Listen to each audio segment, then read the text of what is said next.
नमस्कार दोस्तों। जैसे आप सबको पता है, ई इनवॉइस एप्लीकेबिलिटी का क्राइटेरिया बढ़ता ही जा रहा है। 500 करोड़ से चालू हुआ था, 20 करोड़ तक आ गया है। आने वाले एक साल के अंदर अंदर ये 5 करोड़ के टर्नओवर के ऊपर एप्लीकेबल हो जाएगा और उसके आगे भी हो सकता है कि हर एक कंपनी या हर एक पर्सन जो जीएसटी में रजिस्टर है उसको ई इनवॉइस मैंडेटरी हो जाए। ई इनवॉइस में आने वाले टाइम में काफ़ी अपॉर्चुनिटीज़ हैं, जॉब क्रिएशन होगी, लेकिन इसके साथ साथ ही हमें अपने नॉलेज को अपडेट और एनहेंसमेंट करना बहुत ही रिक्वायर्ड है। सो फ्रेंड्स, मैं ई इनवॉइस का एक सीरीज स्टार्ट कर रहा हूँ जिसका आज पार्ट 1 है। इस पे हम लोग एफएक्यू के थ्रू ई इनवॉइस को समझने का ट्राई करेंगे। सो आज के जो एफएक्यूज हैं वो ई इनवॉइस बेसिक्स और एप्लीकेबिलिटी को लेकर हैं।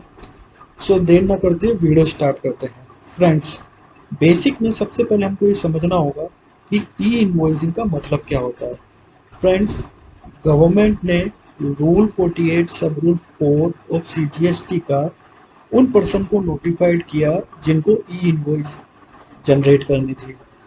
फ्रेंड्स, ई इनवॉइस जनरेट करने के लिए आपको गवर्नमेंट कोई पोर्टल अवेलेबल नहीं कराएगी। आपकी जो ई इनवॉइस जनरेट हो रही है एग्जिस्टिंग, आपको वैसे ही जनरेट करनी है। सिंपल क्या है कि जैसे ई वे बिल है, उसमें हम अपनी इनवॉइस के कुछ पर्टिकुलर्स अपलोड करते हैं और वहाँ से ई वे बिल नंबर आता है। सेम ई इनवॉइसिंग में आईआरपी करके एक पोर्टल होता है जिसे इनवॉइस रजिस्ट्रेशन पोर्टल के नाम से जाना जाता है। जब आप इनवॉइस के पर्टिकुलर जैसे कि GSTN number, invoice date, tax amount, tax rate, कुछ पर्टिकुलर जब आप आईआरपी पोर्टल पे अपलोड करेंगे तो आईआरपी पोर्टल आपको उसके रिप्लाई में IRN number with QR code देगा। इस आईआरएन नंबर और क्यूआर कोड को आप अपनी टैली जनरेटेड या ईआरपी जनरेटेड इनवॉइस पे कॉपी पेस्ट कर सकते हैं। ध्यान रखिए बस वो विजिबल होनी चाहिए और आप अपने बायर को वो इनवॉइस इशू कर सकते हैं। सो सिंपल सी चीज, इनवॉइस जनरेशन आपके अपने पोर्टल पे होगा। गवर्नमेंट पोर्टल आपको IRP number along with QR code देगा। ई इनवॉइस का ये मतलब नहीं है कि आपको गवर्नमेंट के पोर्टल पर जाकर अपनी इनवॉइसेस बनानी है। सेकंड जो क्वेश्चन आता है, जब अगर हम नोटिफाइड पर्सन हो गए और अगर हम without IRN number invoice issue कर रहे हैं अपने बायर को, तो क्या वो वैलिड इनवॉइस मानी जाएगी? अगर वो वैलिड इनवॉइस नहीं है तो उसके कॉन्सिक्वेंसेस क्या हो सकते हैं? जैसे मैंने बताया, रूल 48 सब रूल 4 मैंडेट करता है स्पेसिफाइड पर्सन जो कि टर्नओवर 20 करोड़ रुपए से जिनका ज़्यादा है कि आप आईआरएन नंबर अपनी इनवॉइसेस पे होना चाहिए अलॉन्ग विथ क्यूआर कोड। अब अगर कोई पर्सन, रूल 48 सब रूल 4 कहता है कि जिसके ऊपर रूल 48 सब रूल 4 एप्लीकेबल है और वो ऐसी इन्वॉइसेस इशू नहीं कर रहा है, सो इस प्रकार की इन्वॉइसेस को लीगली वैलिड नहीं माना गया है। अब लीगली वैलिड नहीं माना गया है तो उसके कॉन्सिक्वेंसेस क्या हो सकते हैं? सबसे बड़ा उसका कॉन्सिक्वेंसेस हो सकता है कि सपोज करो उस पर ई वे बिल बनना था, गुड्स मूवमेंट हो रहे थे, तो अगर वैलिड इनवॉइस ही नहीं है तो ई वे बिल भी आपका इनवैलिड हो जाएगा। दूसरा जो मोस्ट कॉन्सिक्वेंसेस है कि सामने वाला जो बायर आईटीसी के लिए एलिजिबल था, अगर हमारी इनवॉइस ही वैलिड नहीं है तो वो भी आईटीसी के लिए इनएलिजिबल हो जाएगा। तो फ्रेंड्स, तीसरा अभी एक जो सबसे अभी रिसेंटली एक चेंजेस आया है कि अगर आप 48(4) मतलब आप नोटिफाइड पर्सन हो बट बिकॉज ऑफ किसी एग्जम्पशन नोटिफिकेशन से आप आईआरएन जनरेट नहीं करते हो, तो आपको अब से इनवॉइस पर लिख कर देना होगा कि हम आयरन जनरेट नहीं करते हैं सो एंड सो रीजन से। आपको ये बताना होगा। तो मतलब आप समझ लीजिए कि अगर आप आयरन में जनरेट एप्लीकेबल है और नहीं करते हैं तो उसके कॉन्सिक्वेंसेस काफ़ी हो सकते हैं। 122 के अंतर्गत वो फेक इनवॉइस हो सकती है, वैलिड इनवॉइस नहीं है। सो ये सब चीज़ें हमको ध्यान रखनी होगी।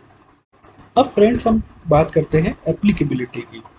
जब एप्लीकेबिलिटी की बारी आती है तो जितने भी नोटिफिकेशन आए हैं उसमें हमेशा ये बोला गया है कि जो आपको टर्नओवर काउंट करनी है वो प्रीवियस फाइनेंशियल ईयर, मतलब जब से जीएसटी एप्लीकेबल हुआ है तब से देखनी है हर एक पर्टिकुलर फाइनेंशियल के लिए।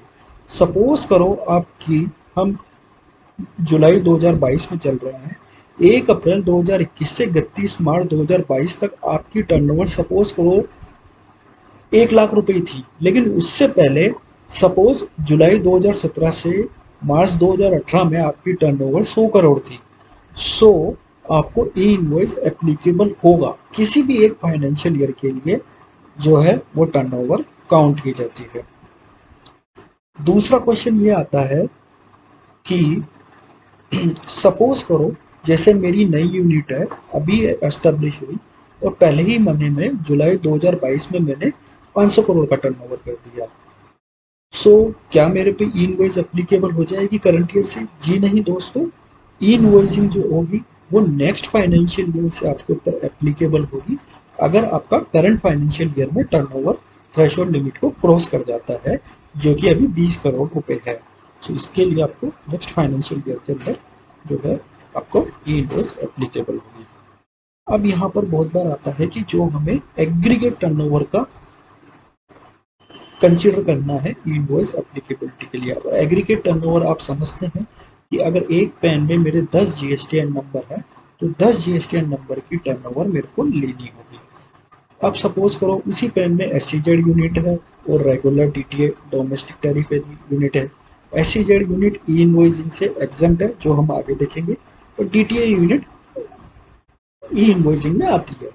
एससीजेड यूनिट की टर्नओवर 15 करोड़ है, डीटीए यूनिट की टर्नओवर 6 करोड़ है। क्या इनवॉइस एप्लीकेबल होगी डीटीए पे? जी हाँ, क्योंकि दोनों का पैन सेम है तो हमें सारी जीएसटीएन नंबर को कंसीडर करना है। डीटीए पे एप्लीकेबल होगी, एससीजेड यूनिट पे नहीं होगी। कौन कौन सी इंडस्ट्री एग्जम्प्ट है वो हम आगे वाले वीडियो में देखेंगे, आगे वाले नोटिफिकेशन एफएक्यू में देखेंगे। अब हमें कैसे पता चले कि कोई सप्लायर जो है वो ई इनवॉइसिंग के लिए एप्लीकेबल है या नहीं है, क्योंकि हम तो एक एक अपने सप्लायर को ढूंढ नहीं सकते। इसके लिए गवर्नमेंट ने आपको ई इनवॉइसिंग पोर्टल पर ये फैसिलिटी दी हुई है। आप जैसे ही ई इनवॉइसिंग पोर्टल पर क्लिक करेंगे, सर्च के ऑप्शन में जाएंगे, ई इनवॉइस स्टेटस और टैक्सपेयर में आप जीएसटीएन नंबर और इसका कैप्चा कोड जो है वो करेंगे और गो करेंगे तो वो बता देगा कि इसकी इनवॉइस एप्लीकेबल है या नहीं है। ये लिंक मैं आपको डिस्क्रिप्शन में दे दूंगा। अगर आप एक एक नहीं चेक करना चाहते हैं तो गवर्नमेंट ने एक्सेल में उन सारे एसएससीज की लिस्ट दी है जिन पे ई इनवॉइसिंग एप्लीकेबल होता है। वो लिस्ट भी आप एक्सेल पे डाउनलोड कर सकते हैं और जैसे उस जीएसटीएन को यहाँ पर सर्च कर सकते हैं। ये लिंक भी मैं आपको डिस्क्रिप्शन में प्रोवाइड करा दूंगा। अब जो एक और क्वेश्चन आता है वो क्वेश्चन आता है कि ई इनवॉइसिंग रिवर्स चार्ज पर एप्लीकेबल होती है या नहीं। फ्रेंड्स, इसके लिए हमको समझना पड़ेगा। आरसीएम दो कैटेगरी का होता है, एक तो 93, जहाँ पर भी सपोज करो मैं एक एडवोकेट हूँ, मैं आपको कोई सर्विस दे रहा हूँ तो मैं जीएसटी में रजिस्टर्ड हूँ, लेकिन फिर भी आरसीएम में आपको ही बनना पड़ेगा, जैसे जीटीए हो गया। तो उस केस में तो क्या है कि एडवोकेट, जीटीए, अगर इनकी टर्नओवर थ्रेशोल्ड लिमिट से ज़्यादा है तो इनको आरसीएम वाली इनवॉइसेस पर जीएसटी आईआरएन नंबर जनरेट करना पड़ेगा, इनवॉइस जनरेट करना पड़ेगा। दूसरा केसेस आते हैं जैसे सपोज करो अनरजिस्टर्ड पर्सन है, उससे मैं जो है कोई उससे जो मैं है कोई गुड्स या सर्विसेज ले रहा हूँ या मैं कोई इंपोर्ट कर रहा हूँ, तो उस केस में जो है ई इनवॉइसिंग एप्लीकेबल नहीं होगा रेसिपिएंट पर्सन के ऊपर। फ्रेंड्स, कौन कौन से डॉक्यूमेंट है जो इनवॉइसिंग में कवर होते हैं? Taxable invoice, credit note, debit note. इस प्रकार की इनवॉइस जब notified class of person issue करता है रजिस्टर्ड पर्सन को, एक्सपोर्ट को, ये जो है ई इनवॉइसिंग में कवर होते हैं। फ्रेंड्स, ये एफएक्यू मैं यहीं समाप्त करता हूँ, क्योंकि वीडियो अगर लंबी होगी तो कोई इसको देखने को इच्छुक नहीं होगा। सेकंड पार्ट हम बनाएंगे। वीडियो अगर अच्छा लगा हो तो कमेंट करके बताइए, तभी मुझे मोटिवेशन मिलेगा आगे के एफएक्यूज को कवर करने का। तब तक के लिए जय हिंद, जय भारत, धन्यवाद।